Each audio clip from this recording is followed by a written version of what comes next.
Alright, hi. Today I'm going to be doing a chapstick review because a while ago, I was looking for some best chapsticks because I have a lot of really severe lip allergies, and so I was going to look for the best ones, but when I googled it, all the lists that I found didn't really include any of the common chapsticks, but instead gave really expensive brands, and they were like $15, and there ain't nobody got time for that. And so I decided I would go through and try all of the individual drugstore chapsticks.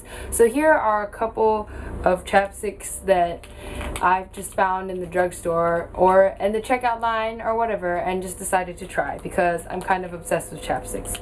So first, you have here the quintessential chapstick brand. This is classic in strawberry, and it's pretty common. So moisturizing, it was okay. Tint is really slight, but you can kind of tell if you put on a lot. It's sort of moisturizing, so it works, and the taste is it's pretty sweet. So I mean, pretty normal. It works out well enough. And next we have here the Blistex Raspberry Lemonade Blast, and moisturizing, it was okay, and tint, it has none, and the smoothness is pretty good, although I have heard complaints that some people said it's not, so maybe it's just hit or miss. And the taste is really amazing because it tastes like raspberry lemonade. So this one was pretty good. I like this one a little better than the chapstick, so yeah, it works out. And next one is a really popular chapstick, which, fun fact, is manufactured in my hometown, and it is Burt's Bees. And Burt's Bees is mainly beeswax, and there was a lot of hype surrounding this, and so I went out and got the replenishing lip balm with pomegranate oil, and I wasn't really sure about the hype surrounding it because it was a little bit expensive, so I'm kind of wary. I was kind of wary of it. The tint was okay, but it doesn't really show up. It's not all that moisturizing, to me at least. The smoothness is not amazing, but it is beeswax, so the taste wasn't super fantastic. So a lot of people like it, but it just didn't really work out well for me because it was waxy.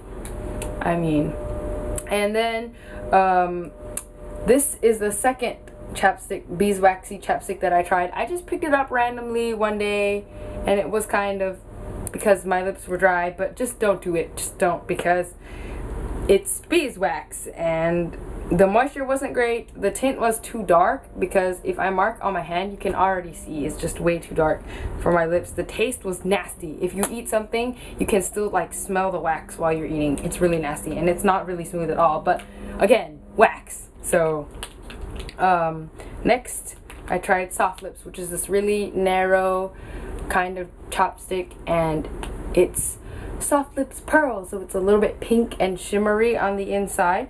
It was, the moisturizing factor was pretty decent actually, and smoothness, it was pretty great. It glided on pretty well, but the tint was really weird, and it was shimmery, and it was just too light for me, and if I put it on, my lips just get this really weird metallic glow to them, and it's just kind of awkward. I'm guessing maybe if you're Caucasian and your lips happen to be smaller and lighter in color, it will work better for you, but my lips are just fuller and a little too dark for this to work out really well for me. So, but it was moisturizing, and it did smell good, so that was nice. Next we have Nivea Chamomile and Calendula. I have no idea what a calendula is, but chamomile, like the tea.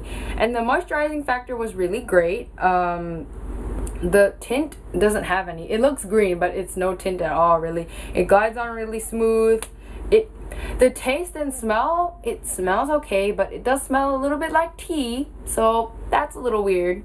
But overall, if you're just looking for something really natural that is hypoallergenic, then this works really well. But here's my all-time favorite, and it's Nivea A Kiss of Vitamin Swirl. And the reason this worked out really well for me is because it's super moisturizing, and it glides on really smooth, and it is a little bit sticky, but not too bad, because, and everything else is worth it because it has great gloss, like great shine and great tint. It works out really well, and it's kind of a thicker tube, so it works out really well for my lips shape and tint. But you have to be really careful to wipe off the excess right here so that you don't get like red lips just everywhere. And bonus, because I really like Nivea lip gloss, it's not sticky and it's super shiny, which I really like. So if I ever need a lip gloss, I'll use it, and in a pinch it's pretty moisturizing too, so I really like that.